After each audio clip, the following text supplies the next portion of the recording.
दो लड़कियां लिफ्ट में थीं। उन्होंने एक दूसरे की तरफ देखा और मुस्कुरा दी। एनी ने पीछे मुड़कर माइक की ओर मुस्कुराया। माइक ने भी उसकी ओर देखकर एक फ्लर्ट भरी मुस्कान दी। एनी ने अपने मुंह से चीज स्टिक उठाई, दूसरी लड़की ने अपने मुंह से उसे पकड़ लिया। मैरी ने चीज स्टिक मुंह में पकड़े माइक के मुंह के पास लाई। माइक उसे लेने ही वाला था कि मैरी ने पीछे खींच लिया। दोनों लड़कियों ने माइक को खूब छेड़ा। माइक का दिल तेजी से धड़कने लगा जब वे दोनों वहां से चली गईं। माइक ने अपनी उंगली से शादी की अंगूठी उतारी। वह जल्दी से लिफ्ट से बाहर निकला और उनके पीछे चला गया। दोनों लड़कियां चलते हुए भी माइक को लुभा रही थीं। जब वे दरवाजे तक पहुंची, उन्होंने माइक को एक इशारा भरी नजर दी। माइक कुछ करने ही वाला था कि तभी उसकी पत्नी का फोन आया। पत्नी के फोन आने पर माइक रुक गया, फोन उठाया और बोला कि उसे ऑफिस में ओवर टाइम करना है, वह कुछ घंटे देर से घर लौटेगा। फोन खत्म होते ही मैरी माइक के पास आई। उसने माइक का कोट उतार दिया और कहा कि सारे कपड़े उतार दो। माइक ने मजबूरी में वैसा ही किया। जैसे ही उसने कपड़े उतारे, मैरी ने वे कपड़े उठाए और खिड़की से नीचे फेंक दिए। माइक हैरान रह गया और पूछा, ये तुम लोग क्या कर रही हो? दोनों लड़कियां तैयार होकर बाहर चली गईं। माइक कुछ पूछने ही वाला था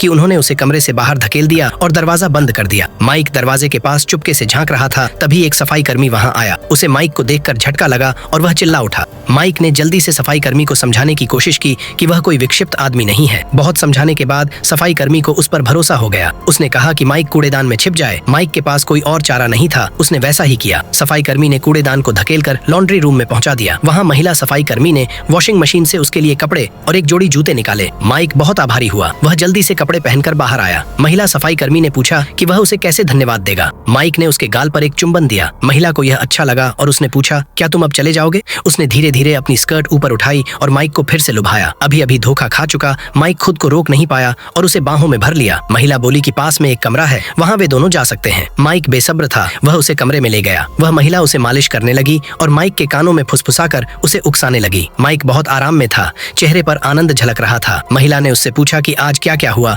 माइक ने सब कुछ बता दिया, कैसे वह लगभग दूसरी महिलाओं के झांसे में आ गया था। तभी अचानक एक औरत मोबाइल से वीडियो बनाते हुए कोने से बाहर आई। माइक चौंक गया, वह उसकी पत्नी थी। माइक ने पूछा, तुम यहाँ कैसे? पत्नी बोली कि उसे सब कुछ पता था, क्योंकि यह सब उसकी ही योजना थी। वह माइक की वफादारी की जांच कर रही थी। माइक स्तब्ध रह गया, कुछ बोल नहीं पाया। पत्नी ने वीडियो दिखाया और कहा कि 2 बार के परीक्षण में भी वह असफल रहा। उसने कहा, अब सब खत्म हो गया है। पत्नी और महिला सफाई कर्मी साथ में वहां से चली गईं। माइक अकेला रह गया, टूटा हुआ और दुखी।